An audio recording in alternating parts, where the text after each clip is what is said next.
Alright, so here's the last step for the sanding. This is the 300 or 3000 grit, I'm sorry, 3000 grit sanding pad. Almost looks like just like a little foam pad, but this thing's pretty much smooth practically. And then you're gonna need your spray bottle. As you can see, it's all nice and white and frosted, and it's really smooth too at the touch. Then pretty much all you do is just spray the whole lens with water. But at the same time as you're sanding, you gotta continue on with the water. So that's the way it makes it.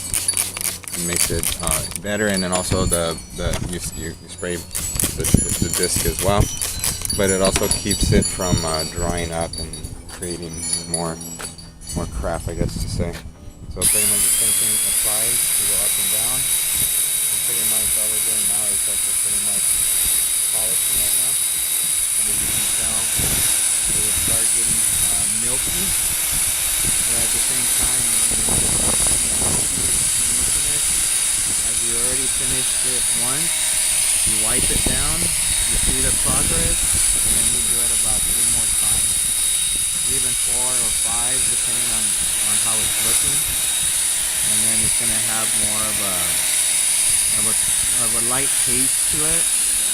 But when you add the rubbing compound on it, that's when it comes out.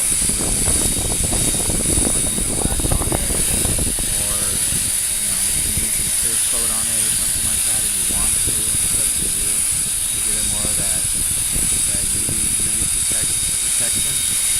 But yeah, as you can see, it comes out like that. But at the same time, I should be wetting it. So I just kind of wanted to show you guys, just kind of how to do this, because if not, then you can actually start scratching it and ruining your disc pad too.